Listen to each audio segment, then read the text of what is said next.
আমডাঙ্গা মাধবপুর এলাকায় দেওয়াল কেটে মোবাইল দোকানে দুঃসাহসিক চুরি, পাশাপাশি দুটি মোবাইল দোকানে চুরি হয়েছে বলে জানান দোকান মালিকরা। রবিবার সকালে মোবাইল দোকানের শাটার খুলতেই দেখেন ছড়িয়ে ছিটিয়ে রয়েছে মোবাইলের খাপ। দোকানের ক্যাশ বাক্স ভাঙা অবস্থায় রয়েছে। তখনই বুঝতে পারেন চুরি হয়েছে। দোকানের পেছনে প্রথমে একটি গেট ভেঙে তারপর দেওয়াল কেটে দোকানের ভেতর প্রবেশ করে চোরের দল। এসআর কমিউনিকেশন নামে দোকানটিতে 39টি মোবাইল চুরি হয়েছে বলেই জানান মোবাইলের দোকান মালিক, যার বাজার মূল্য আনুমানিক 7.5 লক্ষ টাকা। পাশের মোবাইল দোকান ইউনিক ইলেকট্রনিক্সে চুরি হয়ে 11টি মোবাইল সহ নগদ 50,000 টাকা, সবটাই মিটিয়ে প্রায় 3.5 লক্ষ টাকার জিনিস। দুটি দোকান মিলিয়ে মোট 11 লক্ষ টাকার জিনিস চুরি হয়েছে বলে জানান। খবর পেয়ে ঘটনাস্থলে পৌঁছান আমডাঙ্গা থানার পুলিশ। সিসিটিভি ফুটেজ খতিয়ে দেখে গোটা ঘটনায় তদন্ত শুরু করেছে আমডাঙ্গা থানার পুলিশ।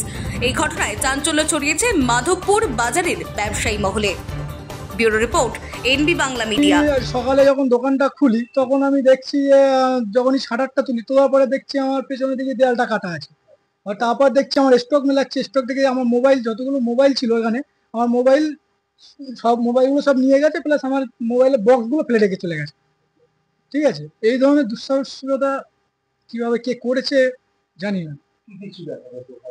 আমার আমার আমার দোকানে মানে এখানে তো দুটো দোকানই দেখছি, আমার ভাইয়ের দোকানও আছে এখানে। ভাইয়ের দোকানে আমার দোকানে মিলে আমার দোকানে টোটাল 11টা প্লাস মোবাইল ছিল। আর আমার ক্যাশে ছিল অ্যাপ্রক্স 50,000 টাকা। ঠিক আছে, তো আমার ওখান দিয়ে আমার মানে ক্যাশটা নিয়েছে, প্লাস আমার মোবাইলগুলো সবগুলো নিয়ে নিয়েছে। আনুমানিক আমার ছিল 3-3.5 লাখ অ্যাপ্রক্স। 3-3.5 লাখ অ্যাপ্রক্স আমার। পাশের দোকানে হ্যাঁ, পাশের দোকানে দাদার অ্যাপ্রক্স মোটামুটি 40+ মোবাইল ছিল। আর আর ক্যাশ টাশ কিছু আপাতত কিছু দিয়েছে, ক্যাশ টাশ কিছু যায়নি। কি মনে হচ্ছে না একেবারে এই পাশাপাশি দুটো দোকান এভাবে রংরঙের চলছিল, এলাকার মানুষের একেবারে ইন্ধন থাকতে পারে বলে মনে হচ্ছে? সেটা তদন্ত সাপেক্ষ, সেটা দেখতে হবে। কারণ অহেতুক মানে বলা তো যায় না, মানে আন্দাজে তো কাউকে কিছু বলা যায় না। না, আমরা পুলিশ প্রশাসনের উপরে আস্থা রেখেছি, দেখা যাক কতদূর কি হয়। পেছনে আমাদের একটা গেট ছিল, গেটটা ভাঙার পরে তারপরে এই ওয়াল ভেঙে তারপরে দুটো মানে পুরো দুটো দোকানে পুরো সেম পজিশনে সিঁড়ির সাইডে পুরো সেম পজিশনে সেম ভাবে ভেঙে মানে ঢুকেছে। সকালবেলা এসে যখনই শাটারটা তুলি তখনই দেখছি দোকানে দিকে ওই দিক দিয়ে দেখছি মানে খোলা। যখন খোলার পরে সঙ্গে সঙ্গে তখন আমরা দেখলাম যে কিছুক্ষণ পরে স্টক মিলাচ্ছি, দেখছি আমাদের চুরি হয়ে গেছে। আমরা চাইছি আমাদের যেগুলো গিয়েছে সেগুলো আমাদের চলে আসুক, আর যে চুরি করেছে সে যেন উপযুক্ত শাস্তি পায়। আমার নাম মইনুর আলী, আমি দোকানে। এখন যে বিষয়টা হয়েছে সেটা খুব দুঃখজনক, এটা একদমই উচিত না। মানে বিশেষ করে আমরা এই মার্কেটে যারা দোকানদার আছি, ব্যবসাটা তো একটা আলাদা একটা মানুষের পরিশ্রমের জিনিস।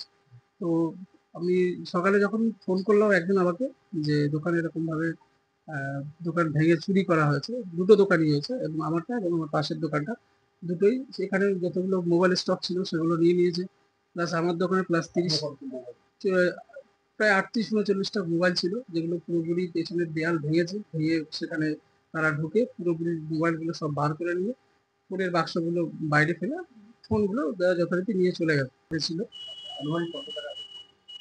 দাম নির্ধারণ করতে গেলে হয়তো সেটা 7 বা 7.5 লাখ টাকার একটা ভ্যালু দাঁড়াবে। যেটা 39 পিস আমার যে মোবাইলগুলো ছিল 7 থেকে 7.5 লাখ টাকার মতো দাম আছে। ক্যাশ টাকা তেমন আমি রাখিনি, ক্যাশ ছিল না, শুধু মোবাইল প্রায় 38-39 পিস মোবাইল ছিল, যেগুলো তারা নিয়ে গেছে। কি মনে করছেন একেবারে যেভাবে দোকান বন্ধ এলাকায় চলছিল, তাতে করে একেবারে অবশ্যই জিনিসটা অনেক খারাপ হলো একজন মানে দোকানদার হিসেবে। এটা অবশ্যই একটা দোকান থেকে চুরি হওয়া মানে এর যে নেগেটিভিটি, সেটা আমি চাইবো না অন্য কারোর সঙ্গে হোক। যাই হোক, যেটাই হয়েছে এখন আমরা পুলিশের দ্বারস্থ, পুলিশ যে পদক্ষেপগুলো নেবে এখন আমি আশা করছি সেই জায়গা থেকে আমি পুলিশের থেকে সেই সহযোগিতাটা পাবো। আইন হতে হবে। আমার নাম মোহাম্মদ রাকিব উদ্দিন। দোকানে আমি দোকানের ওনার, দোকানের নাম এসআর কমিউনিকেশন।